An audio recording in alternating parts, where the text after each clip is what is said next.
What happens when a royal guest mistakes a comedy show for his own personal platform? When privilege meets reality and the cameras keep rolling. In just 35 seconds, one comment would unravel an entire interview and expose an attitude that shocked everyone watching. This is the story of how Prince Harry went from celebrated guest to persona non grata on Jon Stewart's show, and it all came crashing down faster than anyone could have imagined. The night started with all the usual energy you would expect from Jon Stewart's show. The studio audience was buzzing with anticipation. Prince Harry had been making headlines for months with his various media appearances, and getting him on the show was considered a major booking. The production team had worked for weeks to coordinate the interview. Everything seemed perfectly set up for what should have been an engaging conversation about Harry's charity work, his life after stepping back from royal duties, and maybe some lighthearted banter about adjusting to life in America. Jon Stewart walked out to thunderous applause, flashing that knowing smile that his audience had come to love over the years. He delivered his opening monologue with the sharp wit everyone expected, touching on the day's news before pivoting to introduce his guest. The audience erupted when Harry's name was announced. He walked out onto the stage with a confident stride, waving to the crowd as they cheered. The two men shook hands, and Harry took his seat across from Jon at the desk. At first, everything seemed fine. Jon started with some easy questions, warming up the conversation. He asked Harry about settling into California, about the weather differences between London and Los Angeles, about learning American customs. Harry laughed and shared some amusing anecdotes about getting used to coffee orders and tipping culture. The audience was eating it up. These were the kinds of relatable moments that made for good television. But then something shifted. Jon, being the skilled interviewer he is, started to dig a little deeper. He asked Harry about his various media projects and how he chose which stories to tell. It was a fair question, the kind any journalist would ask. But Harry's response had an edge to it. He said, "Well, Jon, I think when you've lived the life I've lived, then you earn the right to tell your story, however you see fit." Jon nodded diplomatically, but you could see something flicker across his face. He followed up by asking if Harry ever worried about oversharing, or if there were boundaries he tried to maintain.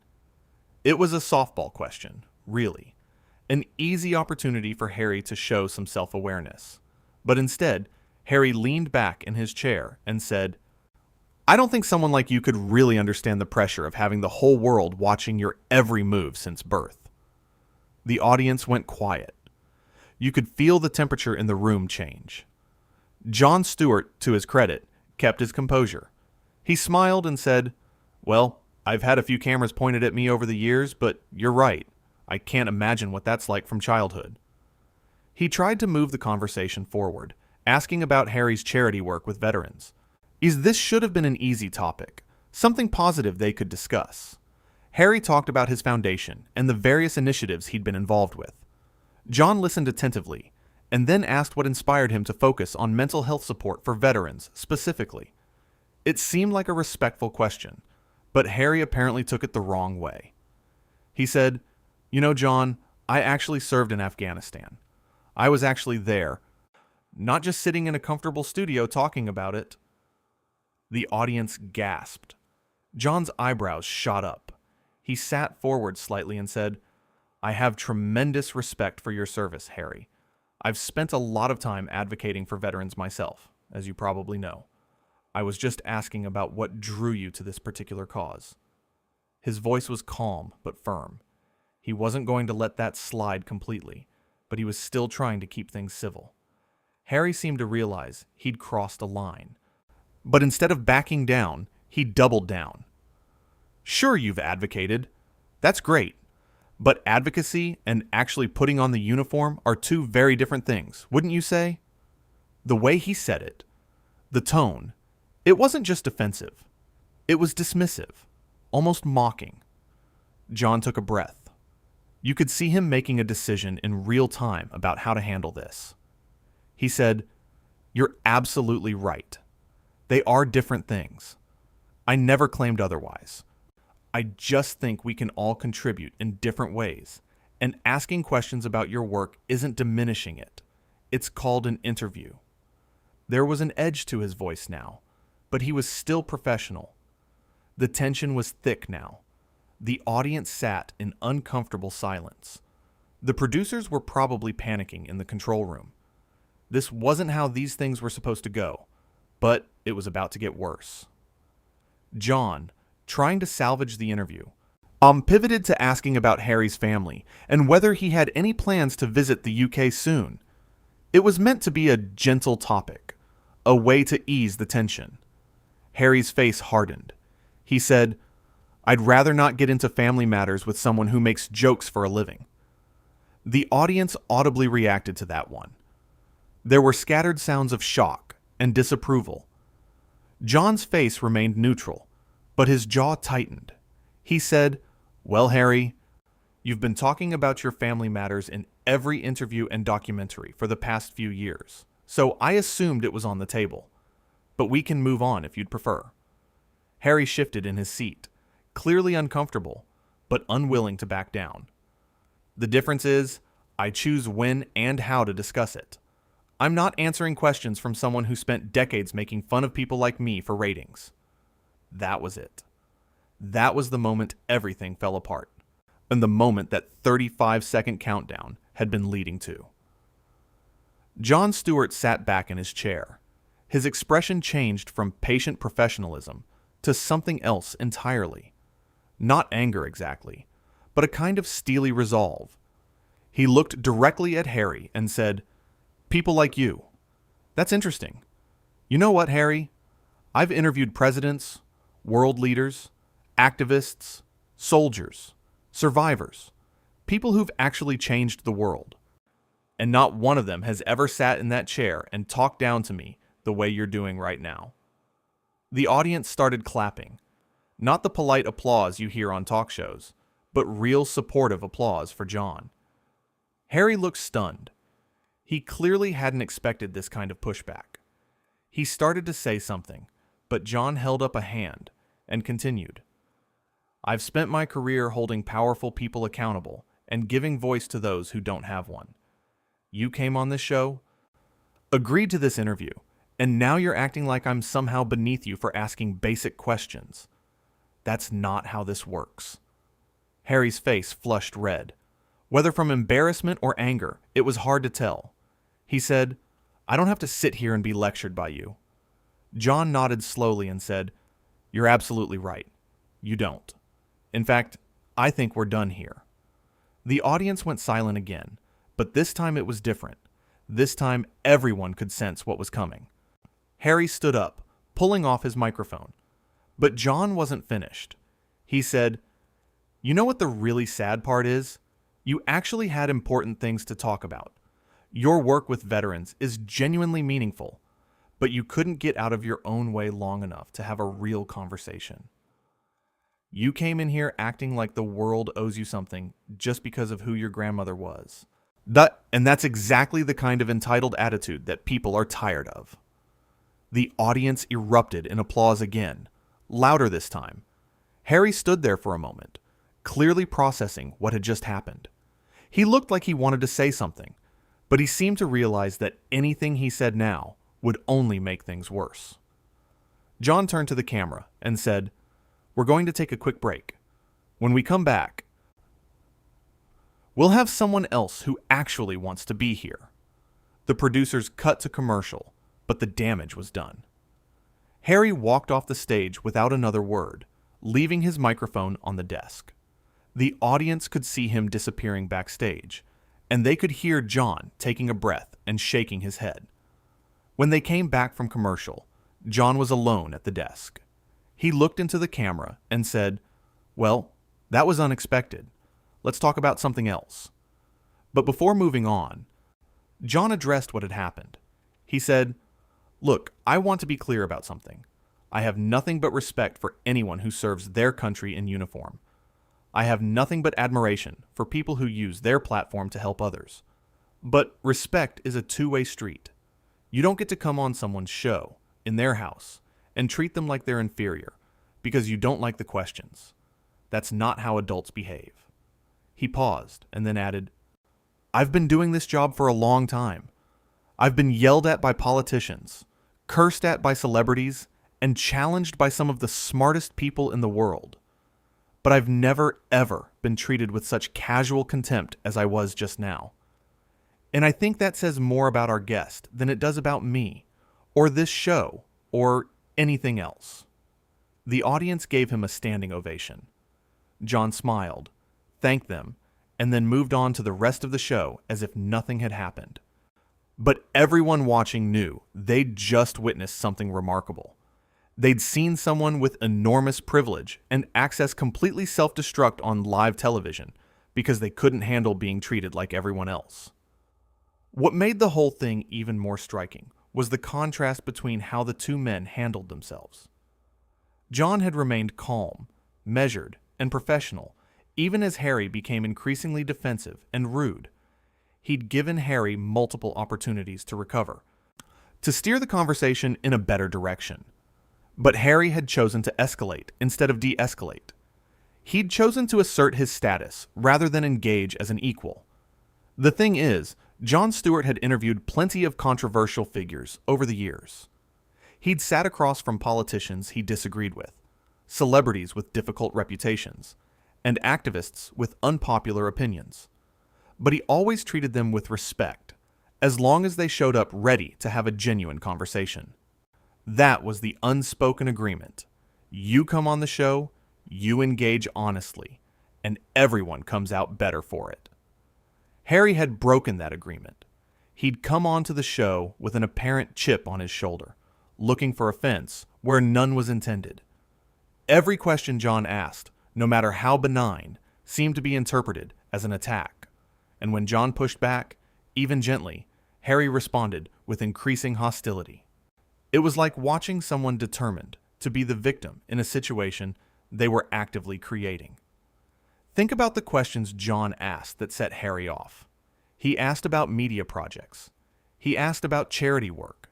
He asked about military service with respect. He asked about family in the context of Harry's own public discussions. These weren't gotcha questions. They weren't designed to embarrass or trap. They were exactly the kinds of questions any interviewer would ask. But Harry treated each one as if Jon was personally attacking him. The comment about Jon making jokes for a living was particularly telling. Harry seemed to view Jon's career, his decades of work holding power accountable and giving voice to important issues, as somehow less legitimate than his own experiences. Never mind that Jon had built his career from nothing. Never mind that he'd earned his place through talent and hard work. Never mind that he'd used his platform to advocate for veterans, first responders, and countless other causes. To Harry, in that moment, Jon was just a comedian, someone not worthy of basic respect. And that was really what it came down to. Harry walked into that interview apparently believing that his royal background, his military service, his personal struggles, whatever it was, made him special, made him above the normal give and take of an interview, made him immune to basic questions. And when reality didn't match that expectation, when Jon treated him like any other guest, Harry couldn't handle it. Jon's response was a masterclass in standing your ground without losing your cool. He could have matched Harry's energy, could have gotten angry or defensive, but he didn't. He stayed calm. He stayed factual. He pointed out the contradiction in Harry's behavior, the hypocrisy of someone who'd spent years publicly discussing his private life, suddenly claiming those topics were off limits. And he did it in a way that was firm, but not cruel. When Jon said they were done, it wasn't a tantrum. It wasn't a power play. It was simply a recognition that the conversation had become unproductive and disrespectful. He wasn't going to sit there and be insulted in his own studio, on his own show, by someone who'd agreed to be there. And the audience's reaction showed they understood and supported that decision. What's interesting is how quickly it all fell apart. The interview probably lasted less than 15 minutes from start to finish. Within that short time, Harry managed to alienate the host, the audience, and anyone watching at home. It's almost impressive in its efficiency.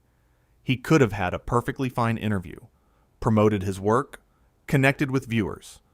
Instead, he chose confrontation. Looking back at the exchange, you can pinpoint exact moments where things could have gone differently. When Jon first pushed back on the comment about not understanding pressure, Harry could have laughed it off or acknowledged the point. When the military service comment landed badly, he could have clarified what he meant. When Jon tried to move to family topics, Harry could have simply said he'd rather focus on his charity work. There were so many off-ramps, so many chances to course correct.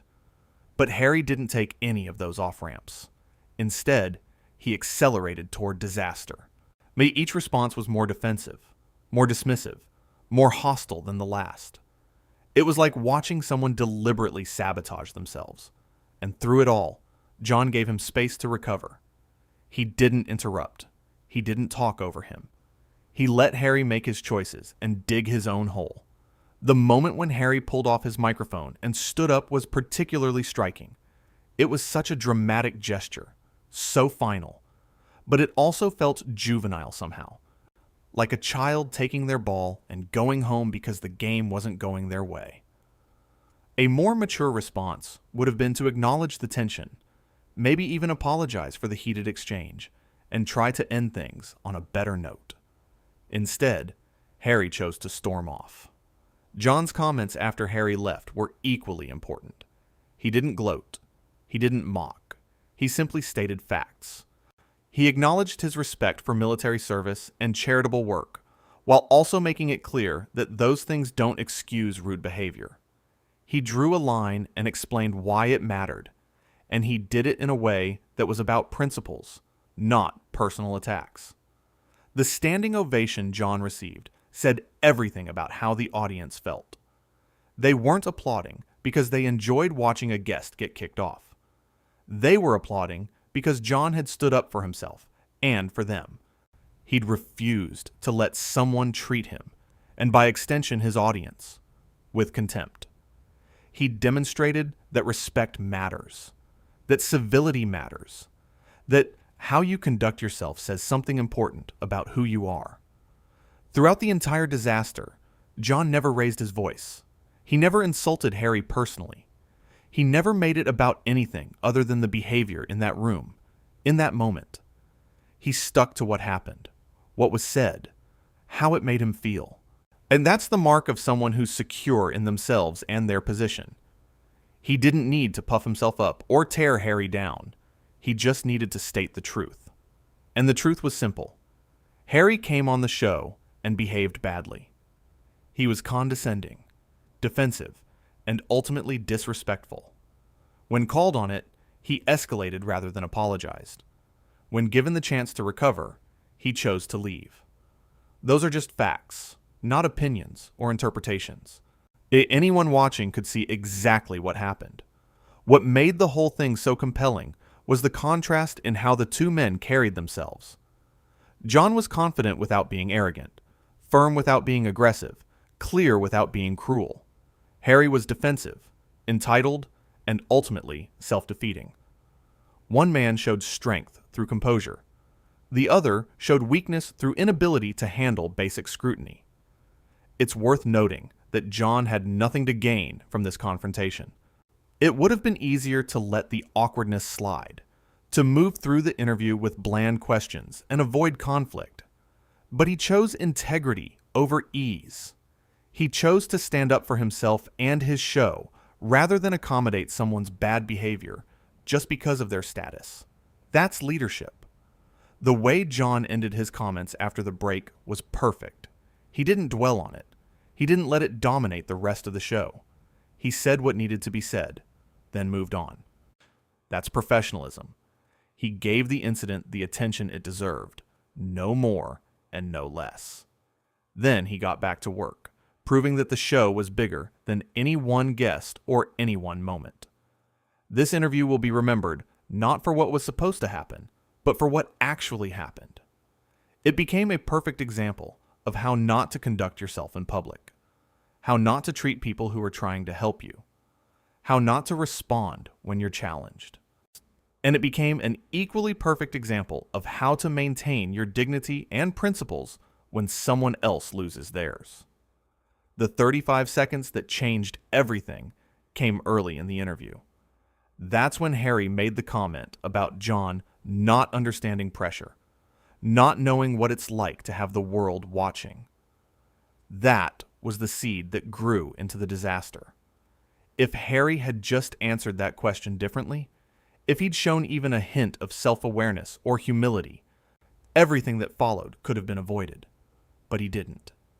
He chose to make it about status, about hierarchy, about who had suffered more or earned more respect.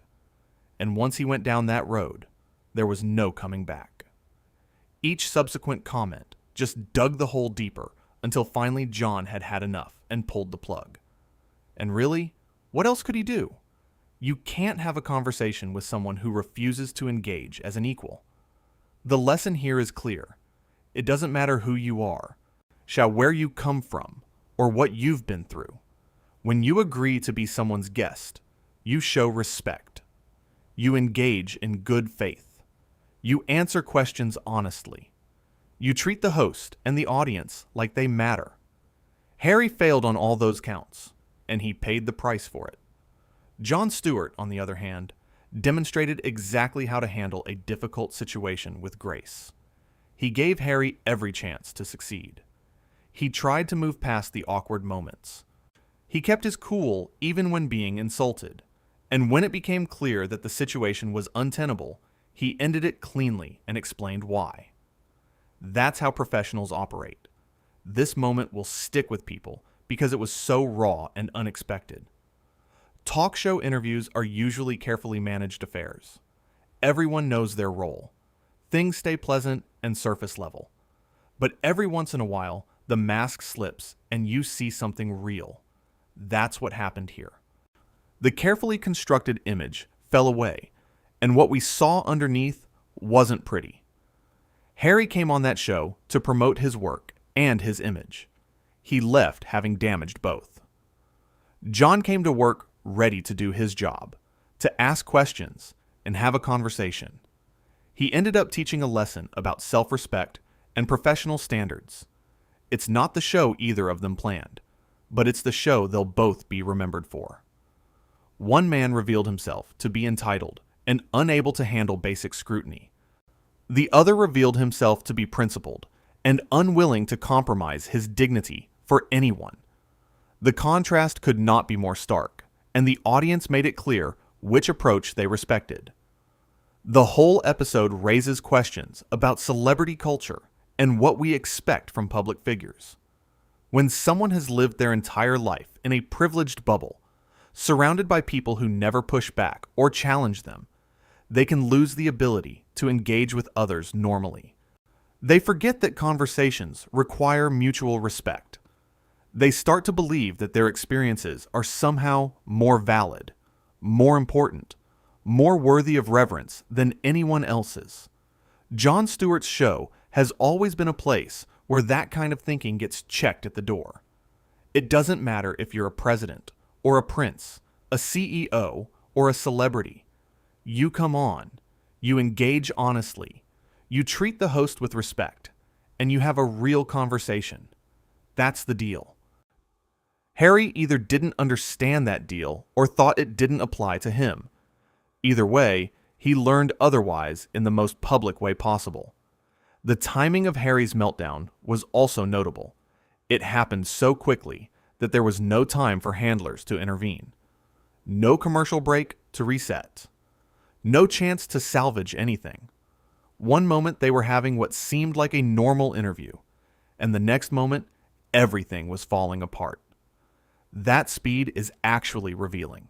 It suggests that Harry's defensiveness was right there under the surface, ready to emerge at the slightest provocation.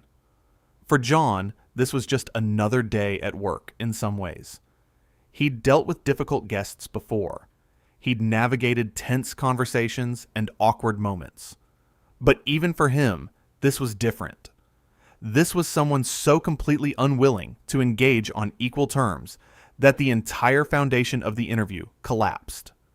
And when that foundation is gone, there's no interview to have. There's just two people in a room, one trying to do his job and one making that impossible.